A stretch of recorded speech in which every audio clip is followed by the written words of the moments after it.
Okay, it is time for some more Hell Yeah, the author Carolyn Brown. I don't have my glasses on because they are in the front room. So, let's start at page 55. And hopefully I don't get a headache, but I've got it marked off where we're stopping tonight. So, because I work tomorrow and I work Monday, so we will probably finish Hell Yeah. Well, I would say we'll finish it sometime this week.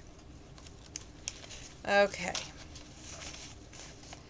So she and Travis are cousins, are they? Kathy asked. That's right, but best friends too. She always looked up to him like an older brother, probably because his younger sister Emma was her best friend almost from birth. Most kids' from first words are mama or daddy. Hers was Travis, and she said it right plain. He's 6 years older than her, and they've talked science since she spit out her first words.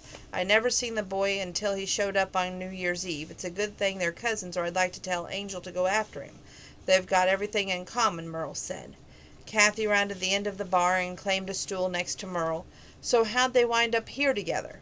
Merle downed an inch of his beer and wiped his mouth with her hand and said, Travis has been working for Amos for several years, and I said something to Amos about Angel being at the top of her college graduating class. Guess Travis put in a word for her, too, and here they are. They always were interested in the same thing. I always figured she'd end up with a rich oil man, someone like Amos in his younger days. Don't see what the rancher has to offer, but she's free and over 21, and I damn sure ain't going to talk sense to her. I'm going home before the roads get so slick I wind up in a ditch. Kathy gave her a loose hug. Drive careful, and if you get in trouble, call me. I'll send Tinker to haul you out of the ditch. Page 56. Kathy remembered when Buddy and Mac were regular truck drivers on Monday night. Then Mac finally let his wife talk him into taking on a day job as a dispatcher for a trucking company. Buddy started driving the mail route between Oklahoma City and Dallas. Kathy missed them, but not as much as she missed Chigger and the Walker triplets. At least she had Merle and Amos and her new friends, Jazzy, Leroy, and Sally, and now Garrett and Angel. She had no doubt that she'd see many customer changes if she stuck around long enough as Daisy had. At midnight, a soft drizzle was turning everything that wasn't moving into ice. Most of the folks either wanted to get back out on the interstate or else to the safety and warmth of their homes. Not one person was left in the beer joint, so Tinker slipped his arm into his old worn leather coat, unplugged the jukebox, and put his cooler on the bar. Stay in the honky-tonk, you'll freeze, Kathy said. No, I'll just go up, get on to the fire and stoke it up. Tinker smiled. I'll give you my bed and sleep on the sofa. I'm afraid for you to ride on that cycle on the ice, she said. Don't you worry about old Tinker. I could drive that cycle through an iceberg or hell, whichever was pulled me through my own pillow. Thanks for the offer. He pulled his ski mask down over his shaven head, disappeared into the dreary night. Kathy wasn't tired enough to prop her feet up on the table.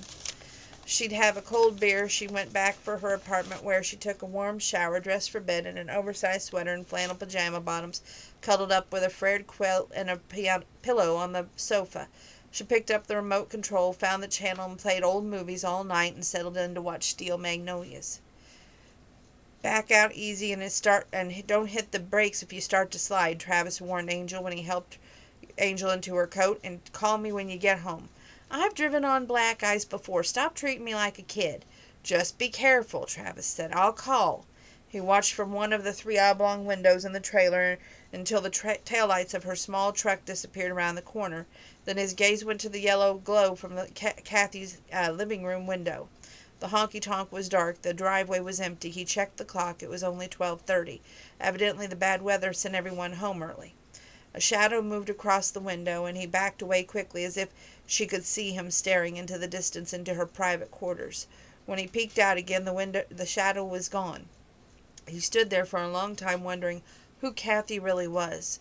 In the honky-tonk she was a crackerjack bartender. After the New Year's Day dinner at Jesse's place, she was a loud cheerleader for the Dallas Cowboys, and she hooped and hollered and danced around when she won at the pot in the middle of the coffee table. But what did she do when the honky-tonk closed and when she went home? Was she really alone, or was that shadow he saw a man? Was that reason she was so pissy about that kiss, is she had a boyfriend? He finally left the window and went to the bathroom, where he took a warm shower, changed into a pair of dark blue flannel pajama bottoms, and a red thermal knit shirt. That was 56, 57. We're on 58. He'd been in the trailer a week, but everything was still strange. From the bed to the position of the light switch, by the time 2 months had passed, he'd been able to maneuver in the dark, and then it would be time to get a new, used place. He turned on a lamp beside the queen-size bed and snuggled under a thick, dark brown, down-filled comforter. It went with him on every job and had covered him up more beds than he could count in the 6 years since he'd started working in the oil fields. It'd been from Alaska to the tip of Maine, and so that made a swing through Nebraska and back to Oklahoma before settling down this time in Texas. He'd been reading a thick mystery book by John Sanford, but he left it lying on the bedside table and laced his hands behind his head. He hoped like hell he'd make the right choice in coming to Mingus, Texas. Angel needed him in her first big step out into the real world, so when Amos gave him a choice between Mingus and the north part of Texas Panhandle, he quickly chosen Mingus so he could share her first victory or failure. Had it been a mistake when he fell asleep and the lamp was still burning brightly and the trailer was toasty warm? 2 hours later, in the pitch-black darkness, clutching the comforter to his chin, his nose was numb with cold and the hand that was outside the covers was freezing. He moved to the edge of the bed, shivered when he left the warm spot his body had created. The cold weather must have blown the breaker box because of the overload of the heater.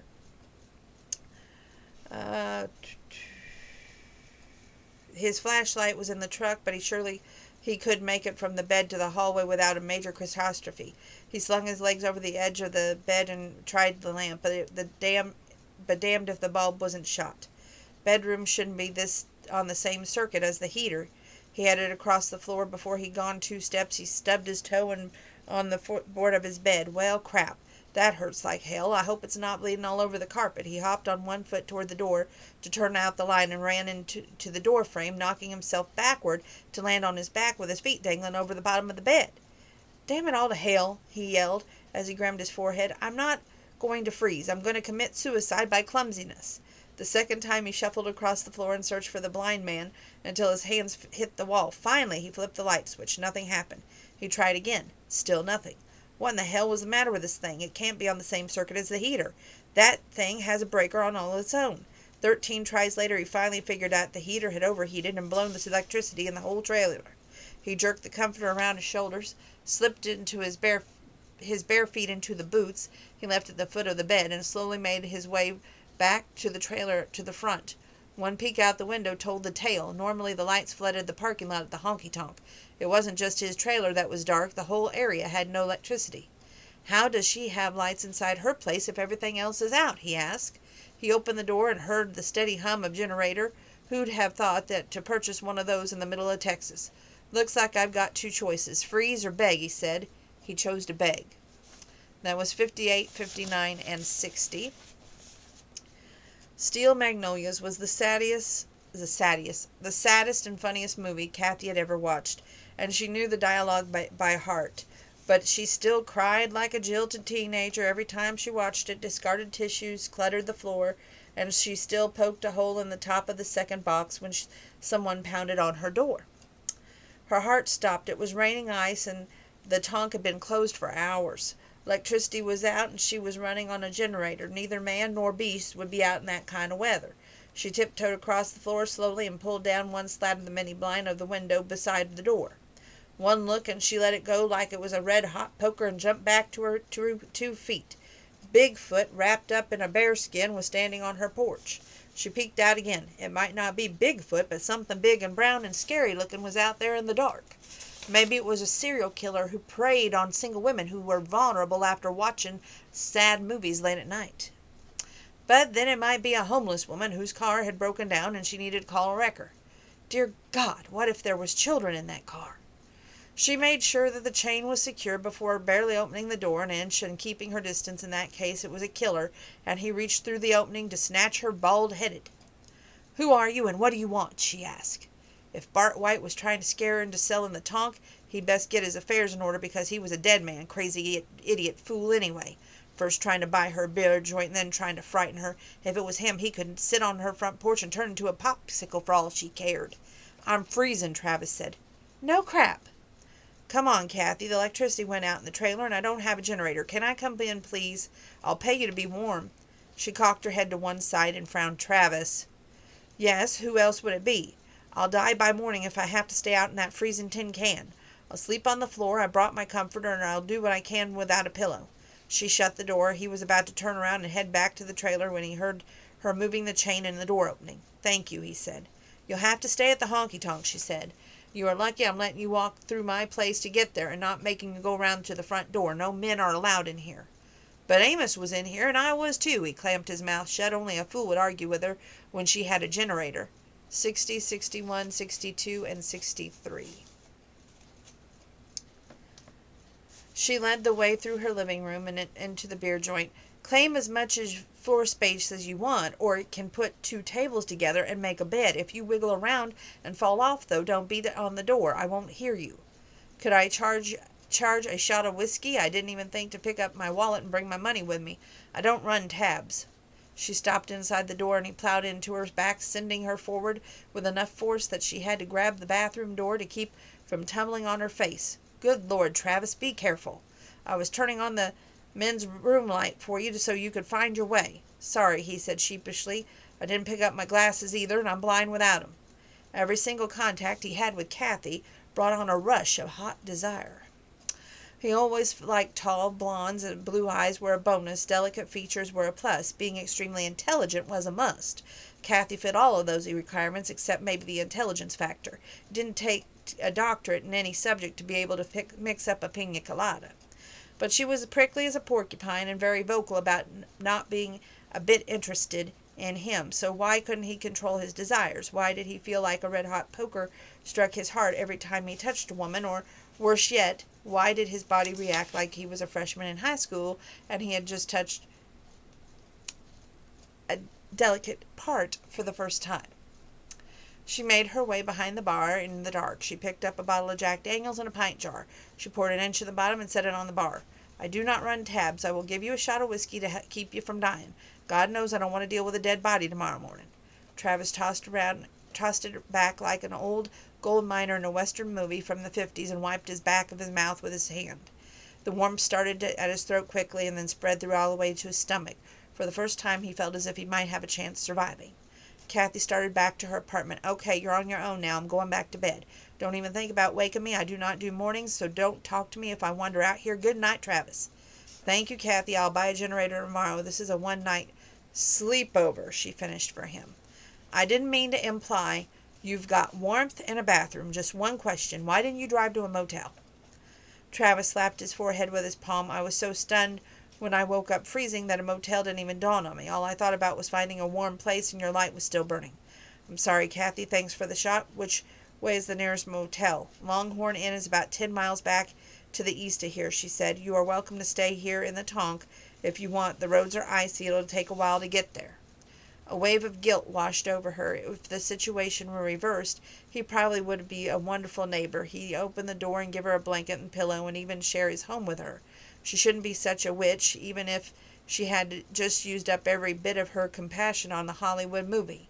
"You are welcome to stay here," she said again. 62, 63, 64.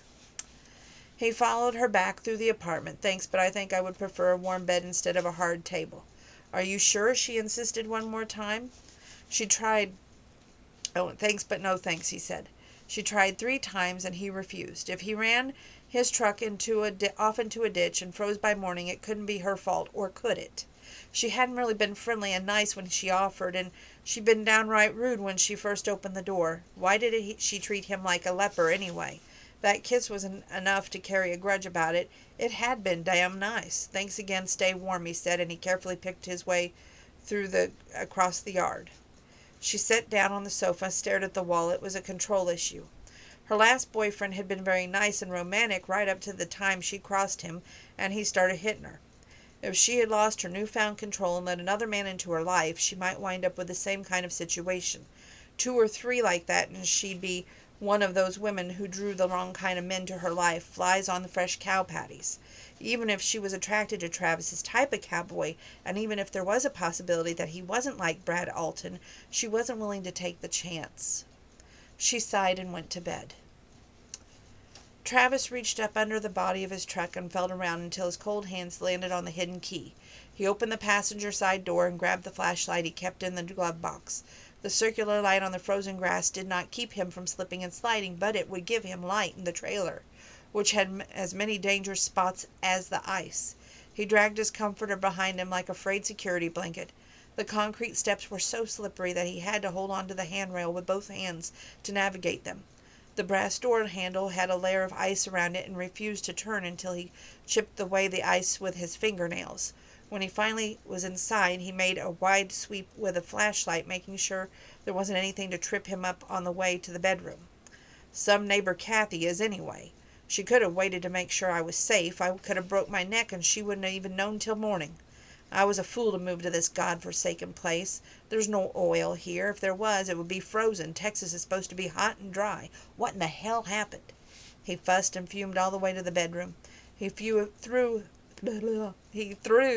a few things into his duffel bag and then reached for his glasses and wallet from the nightstand. He crammed a stocking hat on his head, slipped his cold hands into gloves, put his cell phone in his coat pocket, and found the pickup keys on the bar in the kitchen on his way out of the door.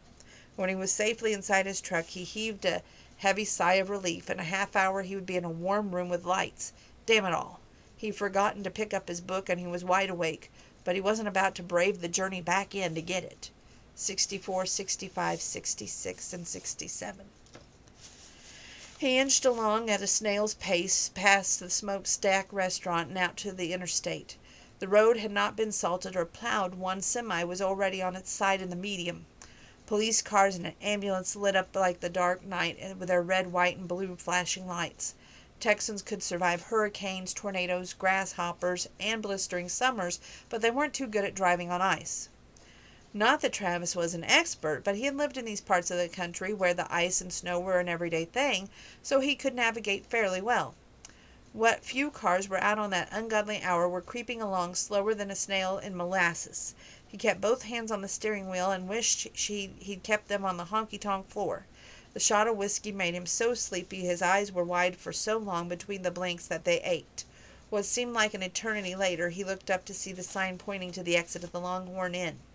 His shoulder muscles felt like they just stayed on a bull 8 seconds when he pulled up to the office and got out of the vehicle. The place was dark, but he hadn't expected to be all lit up. He crossed his fingers like a little boy and hoped that there was a room available when he hit the black call button beside the door. A woman with a big, thick robe with a stocking hat on her head opened the door. "We don't have any vacancies. We have no electricity. People are freezing here just like they would be at home.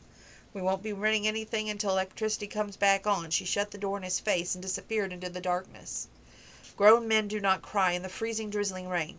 They don't kick their motel door down either. They do not throw themselves on the frozen grass and scream like a spoiled 2-year-old. Travis wanted to do all three. He'd even pay for the fine for vandalism if they give him his own cell in the county jail, one that had a bed and a wool blanket where he could curl up and go to sleep. He stormed back to the truck and started the return trip back to Mingus. He would go to Merle's house. It wasn't but a couple miles out from a honky-tonk, and she might cuss and rant about him waking him up in the wee hours of the morning, but she'd understand when he told her the problem. He could sleep down in the bunker. It was stocked with a case of nuclear attack with everything he'd need, even if she had a pool table in it, so you could bet your sweet butt she'd have a power generator. When he reached the smokestack, his cell phone vibrated, but he was too tense to try to drive with one hand. At the honky-tonk parking lot, he pulled off, rolled a few kinks out of his neck, looked at his phone. He missed a call from Angel, but she left a text message saying that she and Merle were in a hotel room in Ranger, Texas. The whole town of Mingus was without electricity. Merle's generator was out of gas. They had been lucky enough to get the last motel in the town.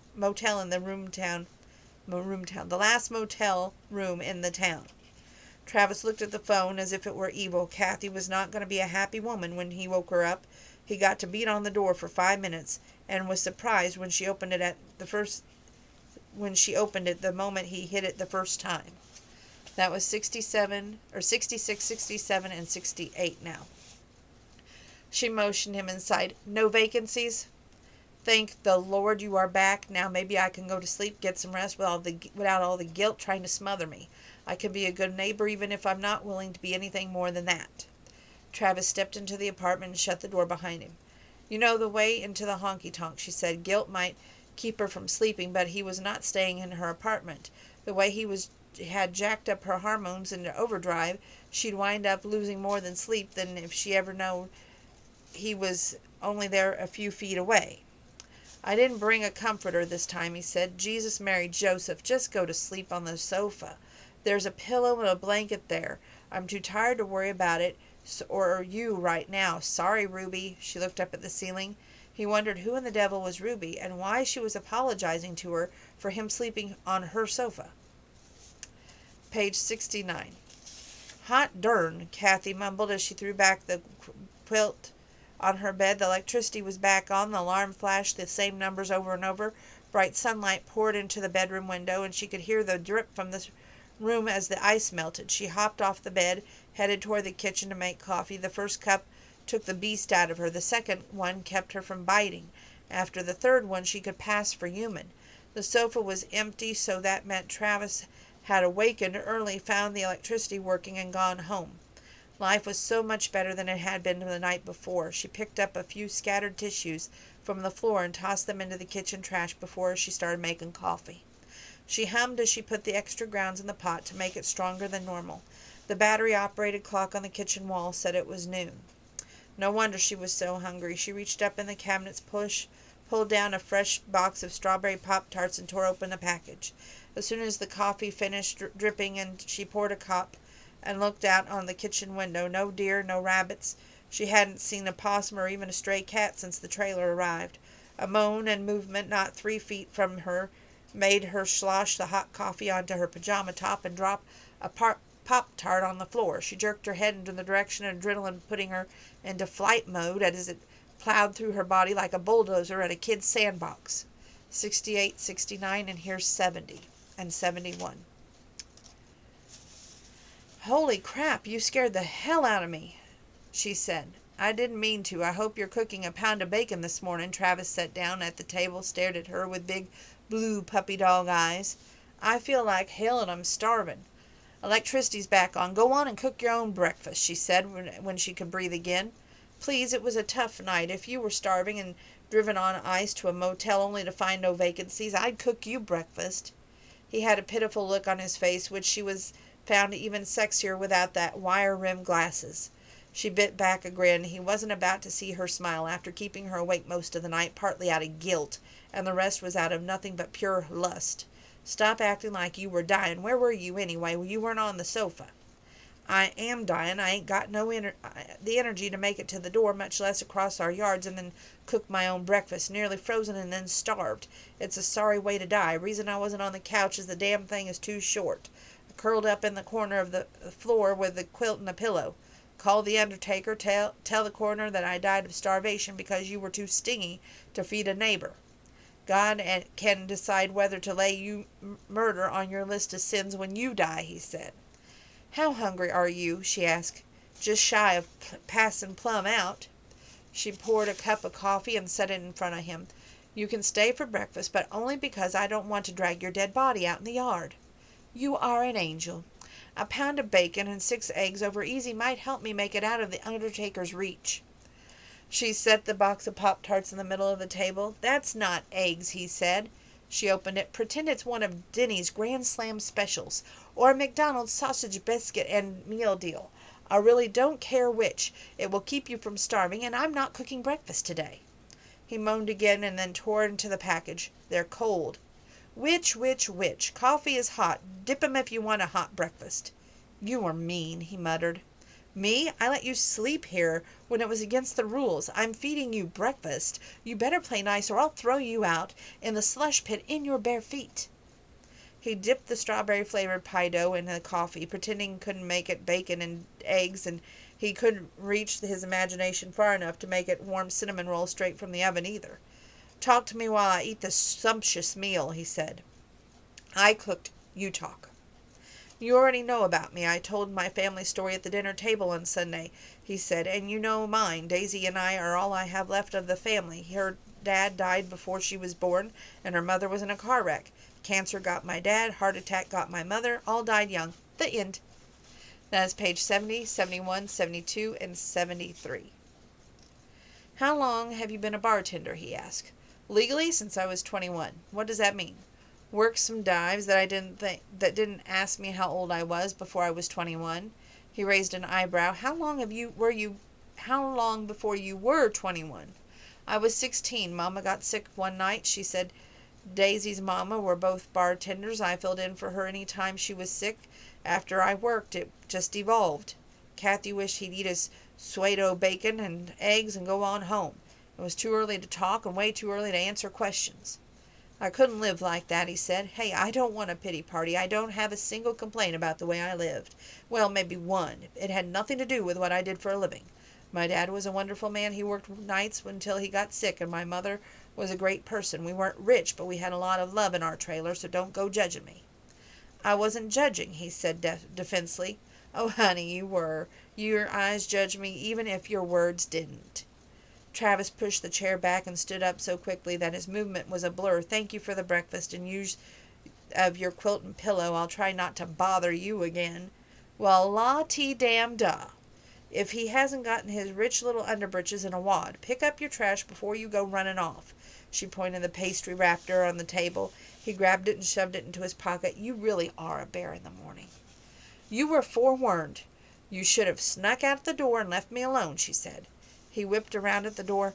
Know what tames a bear? Sure I do, honey, but you haven't got enough there, and there ain't enough in this whole state of Texas to tame me, so don't even go getting any ideas. He stormed out without saying anything else. She opened up the second package of Pop-Tarts, and carried the 2 strawberry-flavored pastries to the sofa, where she picked up the remote and pushed the power button. I'm not feeling one bit guilty for being a bear, Mr. Travis Henry. Not one single bit. Take it or leave it. That's 72, 73. Let's see where I marked this.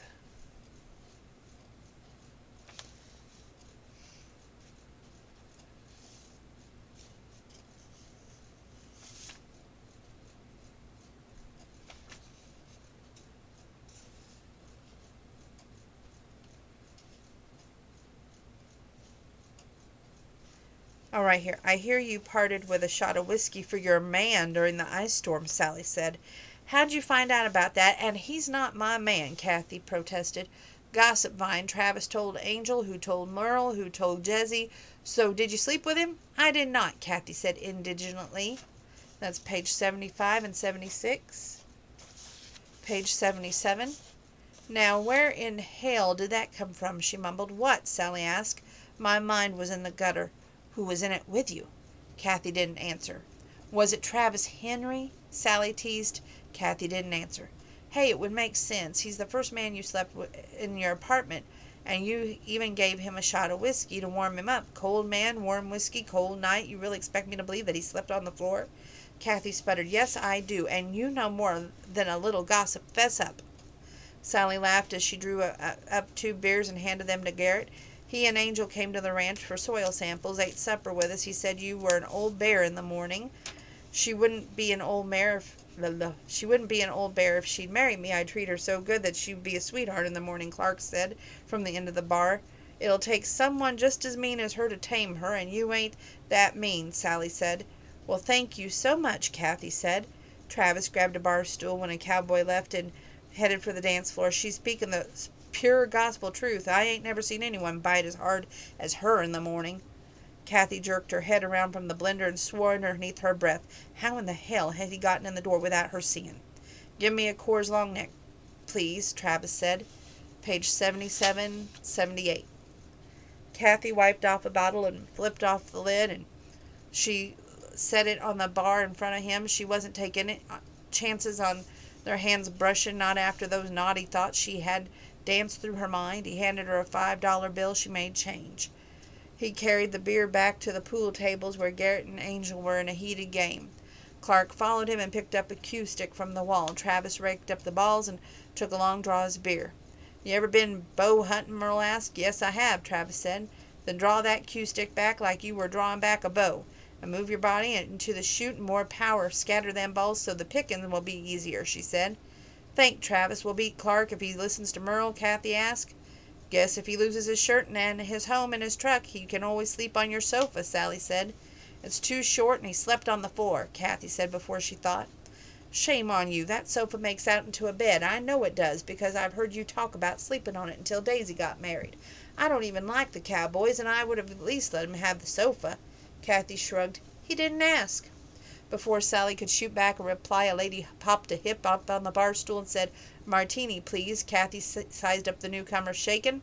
Shaken, please, the woman said. Kathy picked up the gin and vermouth in an olive jar and set them down on the work counter. The jeans were new, the western shirt looked like one of Merle's creations, and the boots were scuffed. Had Hayes sent in a different buyer with hopes of getting Kathy to sell to a woman? She set the martini in front of the lady. Haven't seen you around these parts. The woman sipped the martini. Very good, just right. You must be Kathy Odell? I am, and if you are here with intentions of making an offer for the tonk, you're wasting your time. It's not for sale. The woman had brown eyes, straight black hair, high cheekbones, and a wide mouth. No doubt about it. She dipped in an Indian genetic woodpile. This is a very good martini. I'm not here to buy this place. I just came here for a drink and a good time, she said. Are you a messenger from Hayes Radnor? I'm not a messenger for anyone, honey. What's he got to do with this place anyway? Kathy looked her right in the eye. Hayes want to buy the honky-tonk and all of Mingus to build an amusement park. The lady smiled. And evidently you're not interested in unloading your beer joint? Hell no. The tonk is not for sale. It's mine, and I don't give a damn if he offers me every bit of the rest of the state of Texas for this beer joint. It won't be for sale. He can put that in his toilet paper and wipe his sorry butt with it. Well, I'm not here to buy anything from Hayes Radnor. I've never even met or talked to the man. I came in for a good martini, and now that I've got one. And you are? Kathy asked. Larissa Morsley. That's 78, 79, and here's 80 and 81. You ain't from these parts. Your accent ain't quite right, and you don't usually wear boots and jeans, Kathy said. Larissa smiled brightly. You are a good girl. You ever think about doing detective work? Comes from years of bartending. So what are you, a reporter doing a piece about women and beer joint owners or something? Kathy asked. Travis leaned in between the women and the man on the bar stool next to her. Hey, I lost the first game, so give me a beer for Clark. He says he's spitting dust. Larissa's eyes traveled from boots up to his pretty blue eyes. Hello, handsome. Hi, and who are you? Travis asked. That's a blunt pickup line, she said. And I ain't picking up. I'm playing pool. You know how to play? He asked. Not me, she shook her head. I'm Larissa Morley, and you are... Travis Henry. Nice to meet you, Larissa. Excuse me, he said, and picked up his beer and carefully went to the pool table. Don't let him deflate your ego. He's not housebroken yet, Kathy said. Your boyfriend? Larissa asked. Kathy sputtered. No, ma'am. Larissa said. Where are you from? Kathy asked. Mingus. I own a house right smack in the middle of town. Maybe I'll stop by another night. She downed the rest of her martini, set her sights for the door. A couple of cowboys asked her to dance on the way, but she brushed them off coldly. Sally poked her Kathy in the ribs. Did you see the way she was sizing up Travis? Course I did. I'm not blind. Why would anyone move to Mingus, Texas? You did. Don't judge the woman, and don't judge Travis either. Kathy cut her eyes at Sally. You're taking up for him. I'm stating facts. You've been all ticky all night. That cowboy has flat out got under your skin, hasn't he? Why are you asking? Are you interested in him? No, I'm not. I have a boyfriend who's in Iraq. When he comes home in 6 months, we're getting married. Daddy doesn't like the idea of me marrying a career military, but it's my life. Larissa Morley don't look like she was used to wearing jeans and boots, and those nails weren't used to hard work either. Kathy looked her down at her hands. Wonder who she really is, or if that is her real name. Larissa sounds kind of fishy, don't it? Sounds hoity-toity to me, Sally said.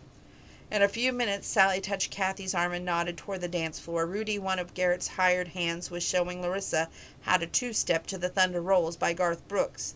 She seemed to be picking up the steps easily and laughing good-naturedly when she did something wrong.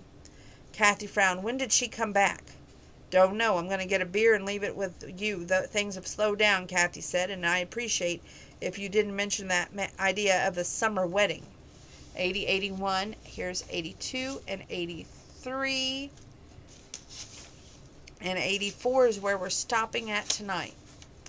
So let's start on 82.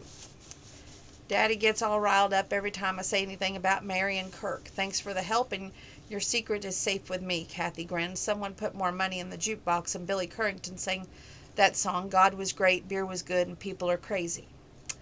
Damn straight, Kathy said aloud. Damn straight about what? Travis asked.